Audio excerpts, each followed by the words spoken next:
Kita ke informasi lainnya, Kabid Humas Polda Metro Jaya Yusri Yunus menyatakan polisi menangkap sekitar 500 orang yang diduga menciptakan kerusuhan saat berdemonstrasi di depan gedung DPR Senayan Jakarta Pusat. Dari 500 orang tersebut, 27 orang diantaranya reaktif COVID-19. Ku lihat ibu berdiri dan bersusah hati.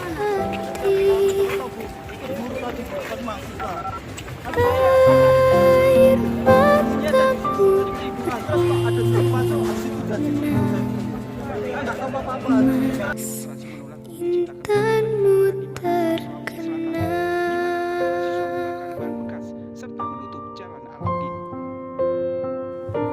intanmu hutan, gunung, sawah, lautan, simpanan kekayaan.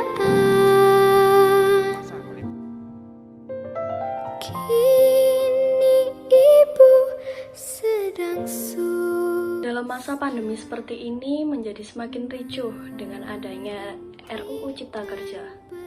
Lalu, apa yang sebenarnya terjadi pada Cipta Kerja yang sangat ditentang oleh masyarakat, terkhususnya oleh buruh?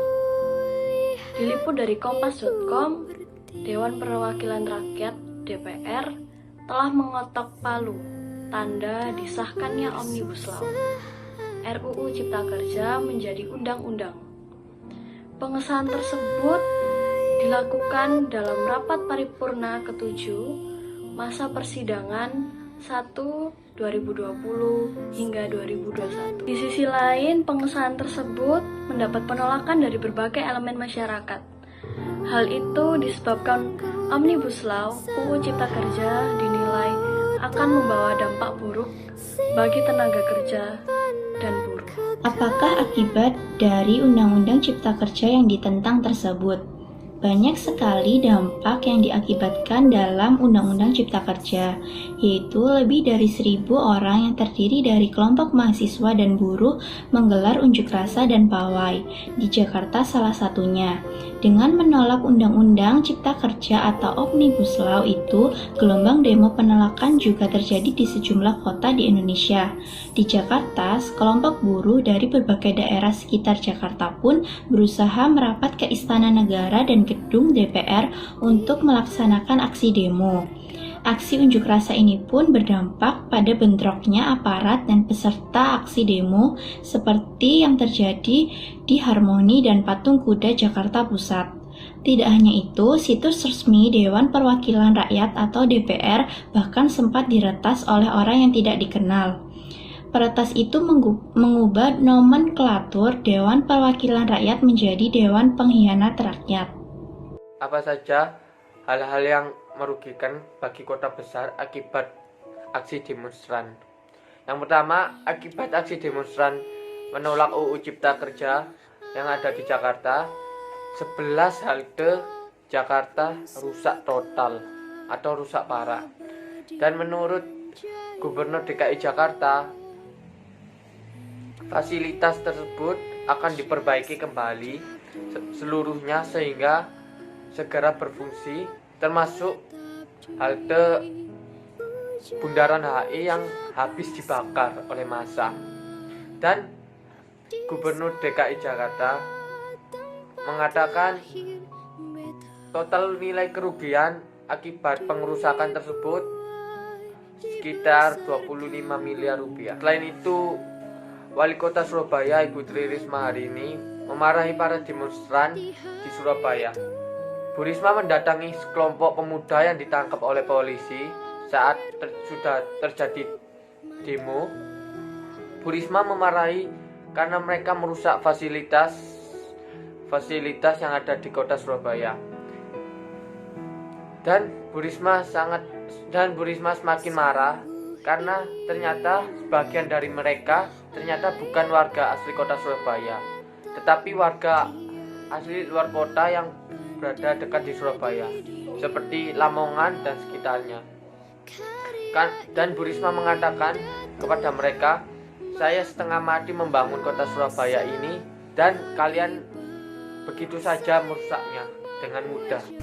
Apa yang terjadi pada buruh akibat UU Ciptaker? Seperti dilansir dari CNN Indonesia, banyak sekali dampak yang terjadi pada buruh. Seperti yang pertama, pekerja terancam tidak menerima pesangon. UU Ciptaker menghapus setidaknya 5 pasal mengenai pemberian pesangon.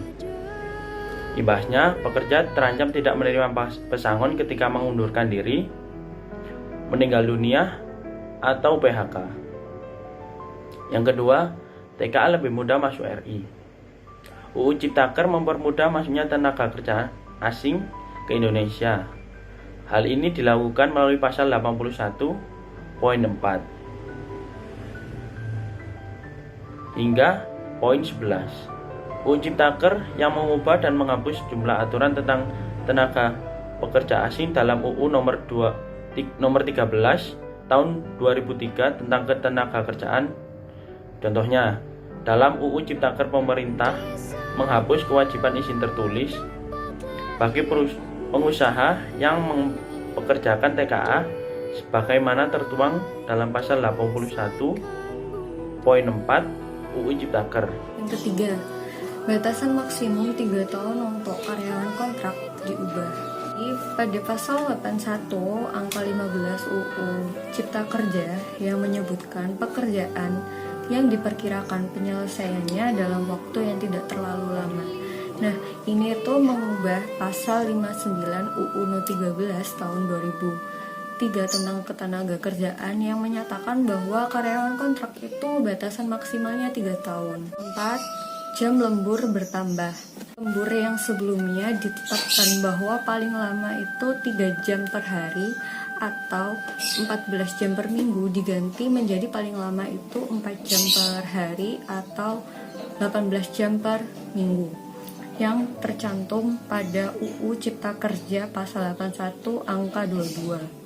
5. Merevisi cuti panjang. Di sebelumnya pada pasal 79 ayat 2 huruf D UU Ketenagakerjaan yang menyebutkan bahwa cuti panjang atau liburan panjang sekurang-kurangnya itu 2 bulan, yaitu dilakukan pada tahun ke-7 atau ke-8 dan ke-8 masing-masing itu 1 bulan. Nah, ini dalam UU Cipta Kerja itu direvisi bahwa yang dapat memberikan istirahat panjang atau cuti panjang itu perusahaan tertentu yang mengatur dalam perjanjian kerja, peraturan perusahaan atau perjanjian kerja bersama. Nah, jadi ada beberapa perusahaan tertentu yang mengatur cuti panjangnya itu sesuai dengan perjanjian kerja sebelumnya atau peraturan perusahaan yang dia miliki gitu. Yang keenam, tidak ada lagi UMK. Maksudnya UU Cipta Kerja menghapus upah minimum berdasarkan provinsi atau kota atau kabupaten. Tapi UU Cipta Kerja mengganti bahwa gubernur yang menetapkan upah minimum dengan syarat sesuai dengan pasal selipan 88 UU Cipta Kerja. Lalu unjuk rasa di tengah pandemi memberikan dampak yang cukup besarkah? Tahun 2020 menjadi semakin berat dengan adanya COVID-19 yang menjadi faktor utama dalam rendahnya ekonomi di Indonesia. Ditambah lagi dengan adanya aksi unjuk rasa yang terjadi akibat UU Cipta Kerja. Namun apakah hal ini memberikan dampak yang buruk bagi Indonesia?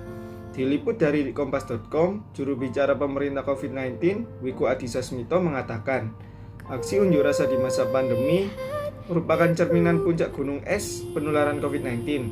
Dari data sementara, massa yang diamankan pihak kepolisian dan tentara nasional sebagai pengawal jalannya demonstrasi ada di beberapa provinsi.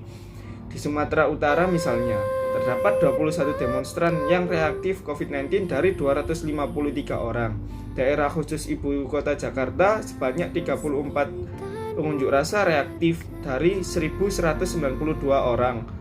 Jawa Timur ada 24 demonstran reaktif dari 650 orang. Kemudian di Sulawesi Selatan sebanyak 30 demonstran reaktif. Jawa Barat ada 13 dan 1 pendemo di daerah istimewa Yogyakarta reaktif COVID-19.